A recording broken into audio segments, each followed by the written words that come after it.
لوگ جو بھی کام کرتے ہیں اسے دین سمجھتے ہیں، اور جو کوئی بندہ کرتا ہے دوسرا اسے سمجھتے ہیں یہ دین سے باہر ہے۔ مثال کے طور پر دین کے مختلف شعبے ہیں۔ ایک شعبہ ہے تعلیم و تعلم کا جو سب سے اہم ہے، پھر اس کے بعد تزکیہ نفس ہے جو صوفیاء کا کام ہے۔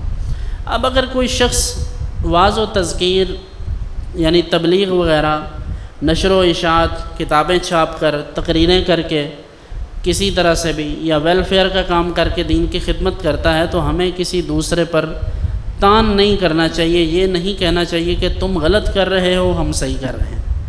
ہم یہ سمجھتے ہیں دین کے مختلف شعبے ہیں، کوئی جس شعبے میں بھی کام کر رہا ہے اگر اس کا طریقہ کار اچھا ہے، اس کی نیت اچھی ہے تو اللہ اسے قبول کرے۔ لیکن اس بات پر تنبیہ کرنا چاہتا ہوں، خبردار کرنا چاہتا ہوں کہ کوئی شخص بھی اپنے کسی عمل کو کربلا سے تشبیہ نہ دے۔ کیا؟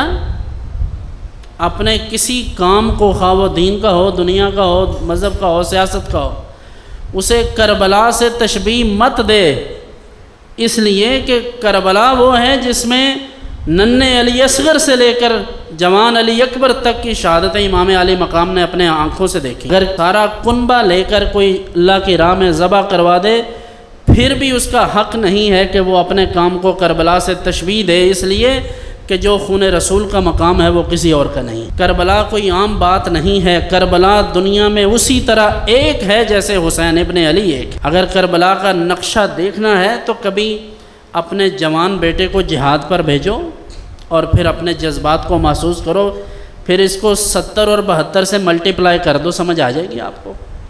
اس لیے یہ خاندان رسالت کا کام تھا، آل نبی کا کام تھا، آل نبی ہی کر گئی۔ اس لیے ہمیں یہ باتیں نہیں کرنی چاہیے۔ ہمارا کام یہ ہے کہ ہم ان کا ذکر خیر کریں، ان کا نام لیں، ان کی بات کریں، اور یہ دل و جان سے تسلیم کریں کہ جو ہمیں رزق ملتا ہے یہ ان کے قدموں کی خیرات ہے۔